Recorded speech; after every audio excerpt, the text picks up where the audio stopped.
Hey guys, welcome to a new set of videos. So we just wrapped up Champions Arena Season 34. I said I'm going to go through each of the champion brackets, and I'm not going to do full matchup data, but I am going to review the important matches in each round, especially when two very good players turn up, such as Papa versus T-Train in Division 2. I'm just going to go division by division and take notes on good and bad lineups, win rates of different things. Looking through Division 1, Leonard and Biu, the two best players in this division, who are also in the same guild as Dustman, apparently decided to throw the victory to him, so they just ran just a free win basically. So it makes it harder to it makes it kind of more useless to look at matchup data because the most important matches, the results aren't counted. What's funny is that Leonard and Biu both won so dominantly that I can't even track their lineups for this time because they didn't even get pushed to the games where I can see their the rest of their lineups. Because if I click them right now, it's just going to show these throwaways. But anyways, for Division 1, because they threw it, the thing I want to focus on here is this new lineup that they're both using. So Leonard came up with this lineup and Biu copied it, and it's on the left here. This is Poseidon, Ninnerzag, Artemis, Idun, and Oberon. So I'm going to really break down this comp and why it's looking so strong. Before I do that, I'll just, I guess, talk about their roles here. So Poseidon, his niche is he's just a super good face-up tank, right? Nin is a tank carry, so she does damage. Artemis is burst damage, but she has a knockback, right? So let's see how that goes. Idun is a pure heal, and then Oberon is a off tank, immunity windows, kind of almost like a Lucifer in some ways. So he's very good, 1v1 type, but the last thing is he has backline access, right? When he ults, he jumps straight to the backline. So these are kind of their roles, right? So I'm not super familiar with this comp myself. In fact, I'm going to let you guys in on a dirty secret. I haven't even read Ninnerzag's kit, so I don't even know what her kit is. So I'm going to explore it now and break it down for you guys. So let's go ahead. Let's start with Poseidon. I'm not going to bore you by reading their kit, but the important things about Poseidon, so his whirlpool, it groups people together, so it's good, for your own character's AoE abilities. This undercurrent, it's like a knock-up stun, but we'll look into his IW, and then his niche has always been, one of the reasons I've always rated him pretty high on a tier list, even if he's underdeveloped, is this tidal wall ability makes him one of the best tanks in the game. Because it limits the amount of damage that he brings in. So for me, he's always been a very strong. You might be able to find some of my old tier lists, but I've always rated him like 1 or 2 tiers above his representation because of his niche, because of that ability actually. So the IW abilities, it makes them more tankier, but I think the last 3 are important. So the Whirlpool of Wrath, so he has an attack debuff, so this Whirlpool of most tank units, unless they're like against Amaterasu, are going to get their ult off, so he's lowering damage, but the IW 600 I think is quite good, because so the undercurrent ability is the one that knocks them up for 1 second, but then he casts it again, so he's basically spamming it every time it comes around on rotation. He's probably, hopefully, ideally stunning at least 2, so knocking up 2 and stunning them, right? So he's very good front tank. One of the things that's interesting is that Leonard groups them so that Nin and Oberon are tanking the bottom row, and then Poseidon is tanking the front row with Artemis's support. Like, one question I'm wondering is, does Poseidon even need, because the really good thing about Artemis, right, is she that first buffet ability where she just starts blasting pew pew at the very start of the match, it actually buys your tank a window, right? So I think both of them, they're both putting Artemis directly behind a Poseidon. So I think they've theory crafted that maybe because Nin and Oberon are tanking the bottom row, that maybe, you know, Poseidon tanking the top row. Also, another thing to note is when Poseidon's tanking the top row, if the opponent does have, like, you know, three in the front or something, two of them go on Poseidon, and you know, if they have like a Susanoo, different stuff like that, it is gonna the damage is gonna come into Poseidon. So maybe they use Artemis to secure that lane, and then they use the bottom two on the bottom. They're both. So Artemis is I guess we'll just go into her next. She's basically like a pure damage dealer, but her one of the important things about her is at the start of the match, basically. She does this knockback and stun, which does a lot of burst damage, but it also creates some breathing room for your tank. So like she's good with, you know, theoretically she's good with someone like Oda, for example, who needs a lot of, you know, survivability help. And there's not much else to say about Artemis. She's just pure damage, but she creates breathing room for your tank at the start. And she's one of the carries of this comp. But this comp actually has like 3 carries. I don't have much to say about Idun as well. Idun and Artemis are basically purely into their role. So Idun, I would say her niche basically is she doesn't really have any gimmicks. She's just basically a pure, like the best pure healer in the game, you would say. Yeah, and then she can prevent like spikes, so she can prevent people dying. So she's very good theoretically, I would say, in like sustain kind of comps, and this is definitely a sustain comp. You know, with the Nin and the Oberon, you know, and then the Poseidon. I mean, this is definitely a sustain comp.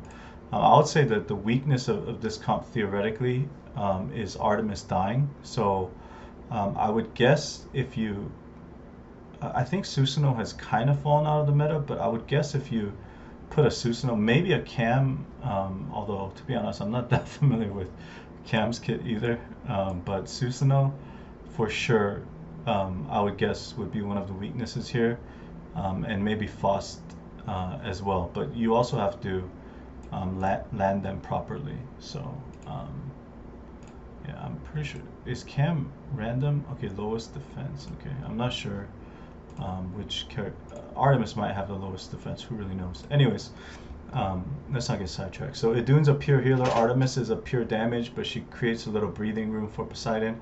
I will save Ninerzag for last, but let's go into Oberon. So Oberon is another hero that I've always been hesitant to drop too low down the tier list. People weren't really using him, and to be fair, I actually misread his IW600.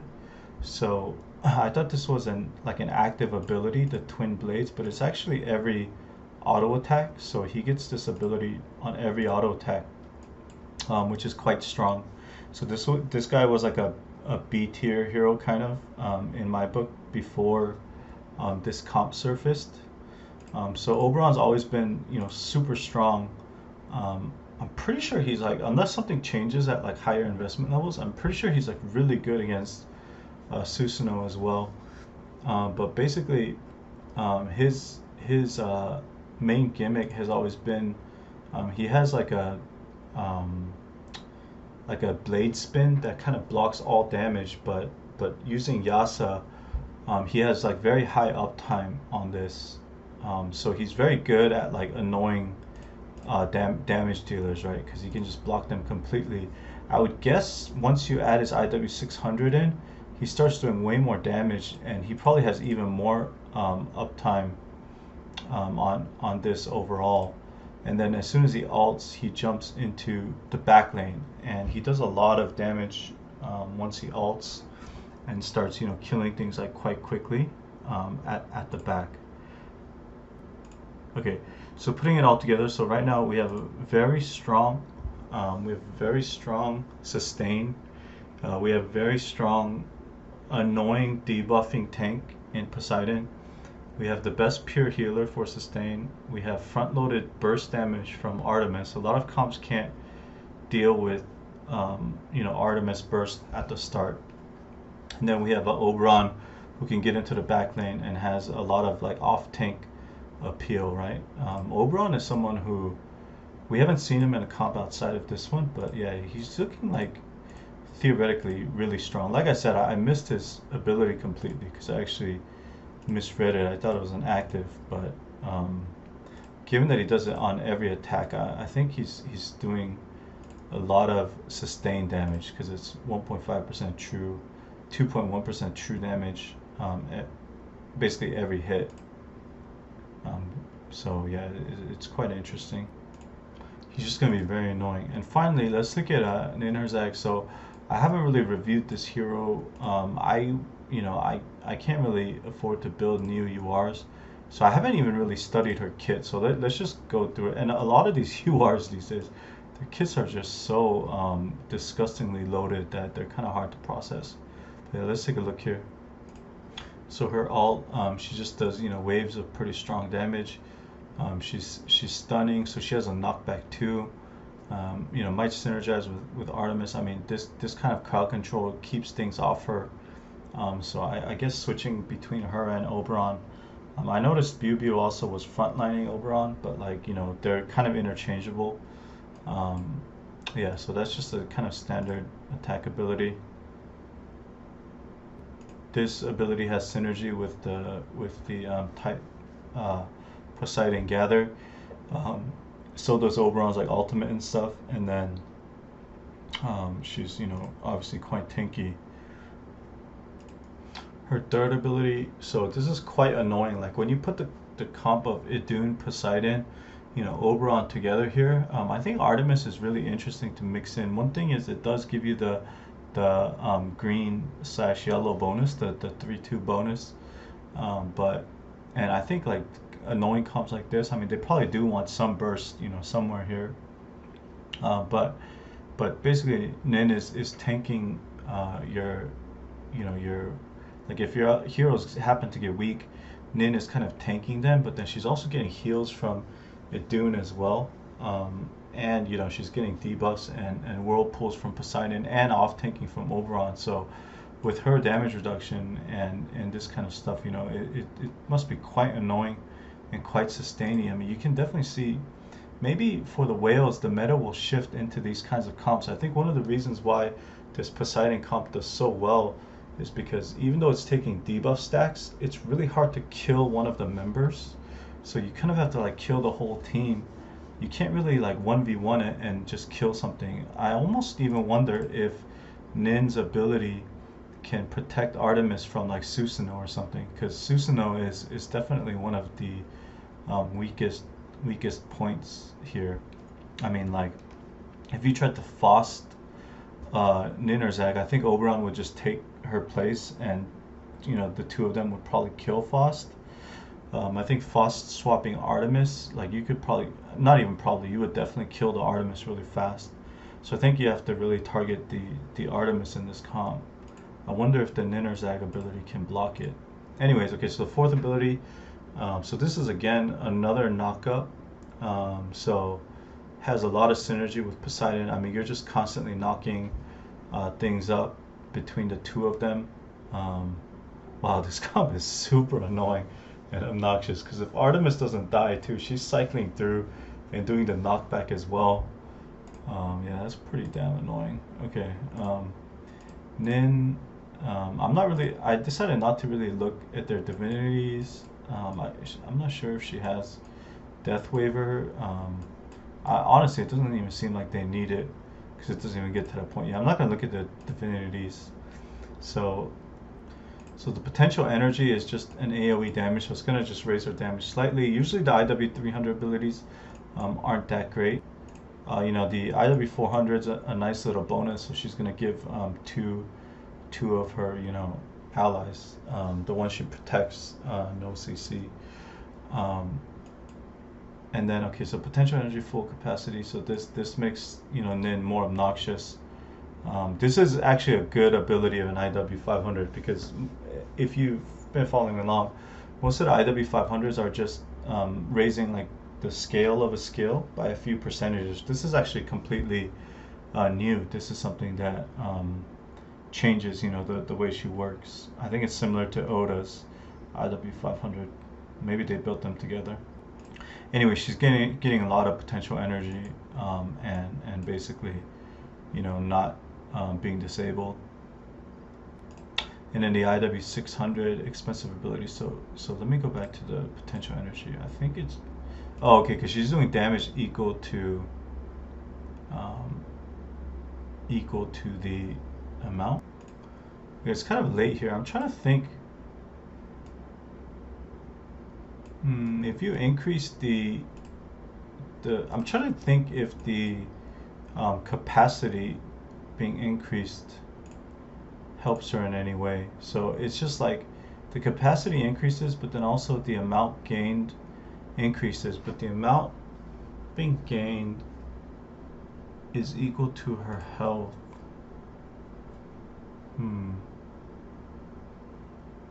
Like it's based off her health, so I'm trying to think if the increase in the cap actually helps her. Maybe not. Maybe I'm wrong. I don't think it matters that much because it increases the generation as well.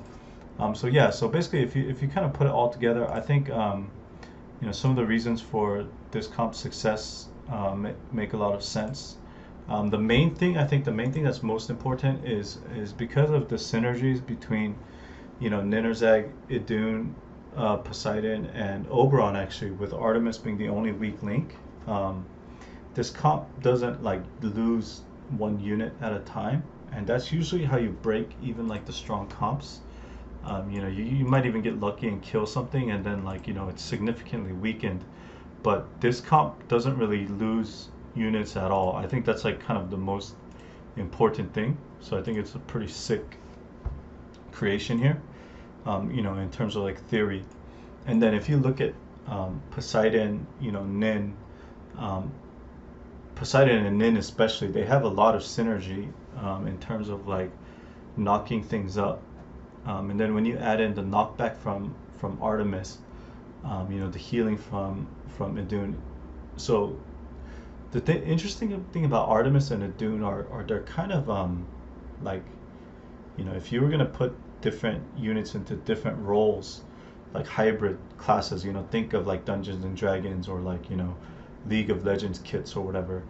Artemis is like one of the purest damage dealers in the game. Like she has no utility almost other than damage, and then Idun is one of the purest healers in the game. They might be the two purest versions of their roles, pure damage and pure healing, with almost no utility. So, but Artemis does have that knockback that gives some room for Poseidon. They're constantly knocking things up.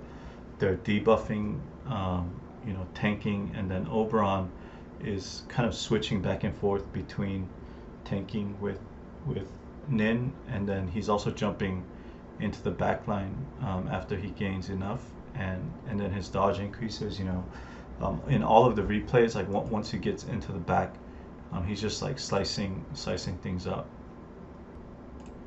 Okay, we're gonna go into some game breakdowns of this comp versus some of the more classic comps, so you can contextualize them better.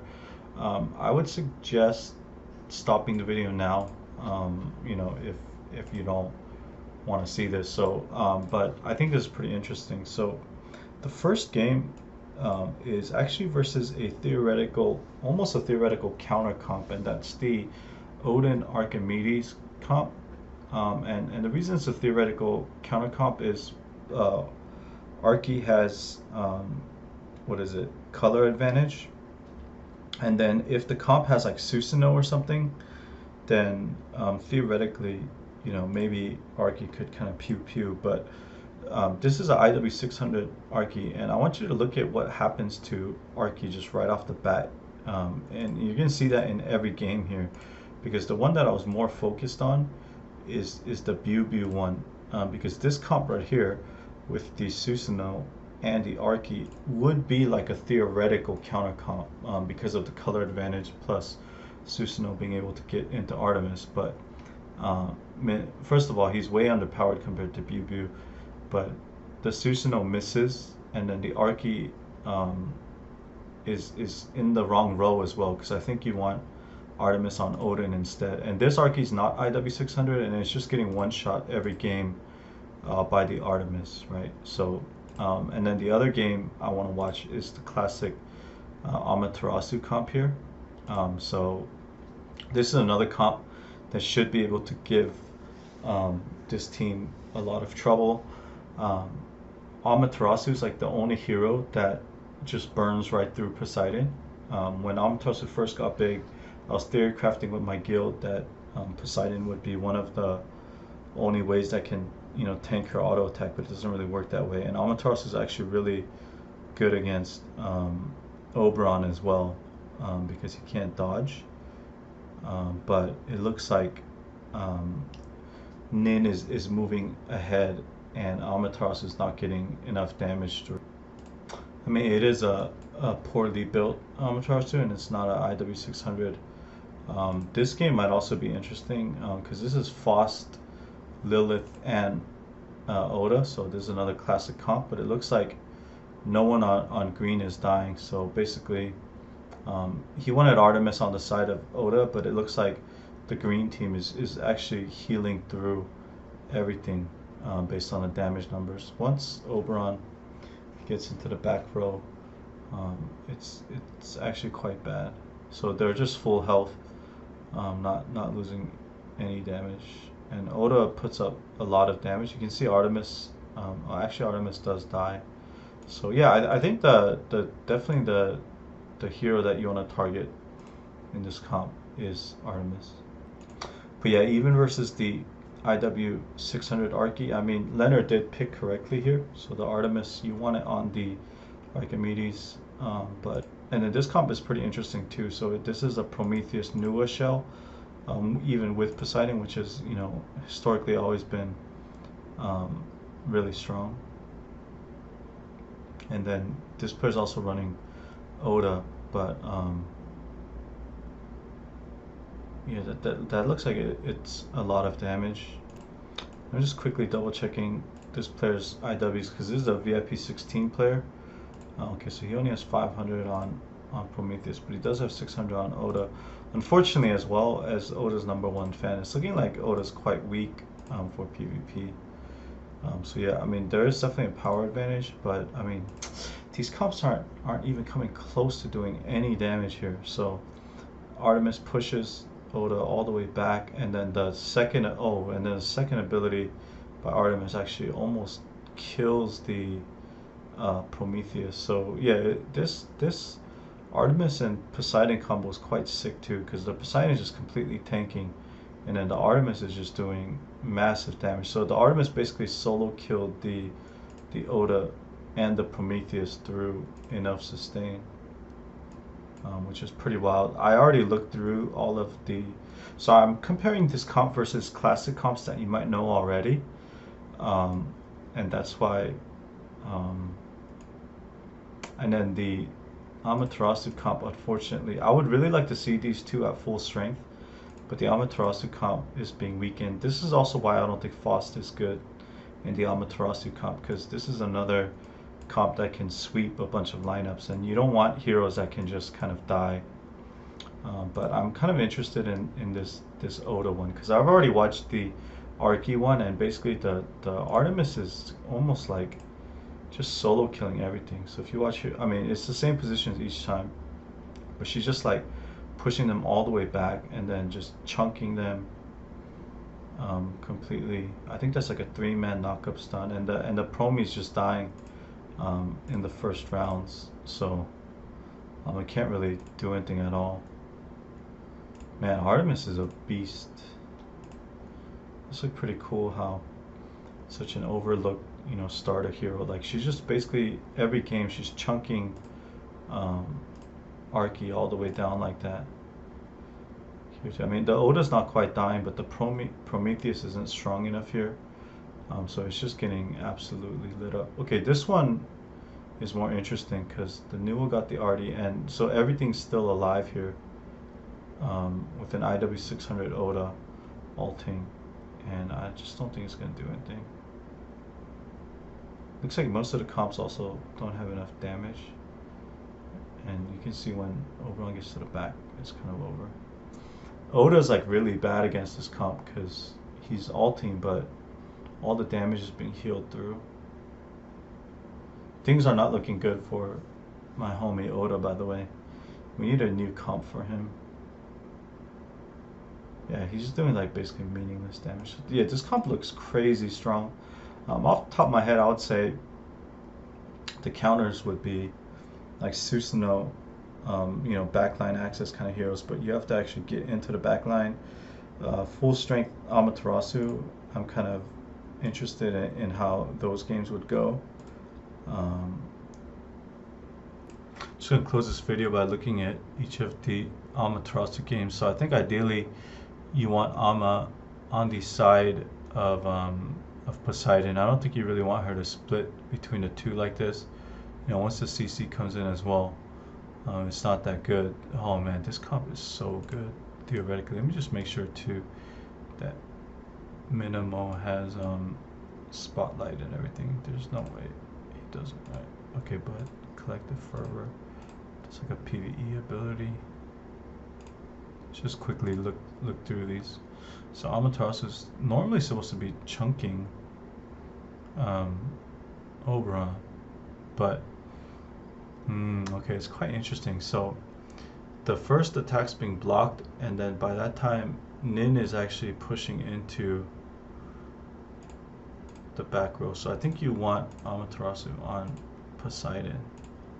So it's like first auto being blocked, and then Nin's already in there tanking, and Nin seems like one of the best tanks against Amaterasu for sure because of the flat damage reduction. Same with Poseidon, but I think the two of them switching back and forth is causing problems.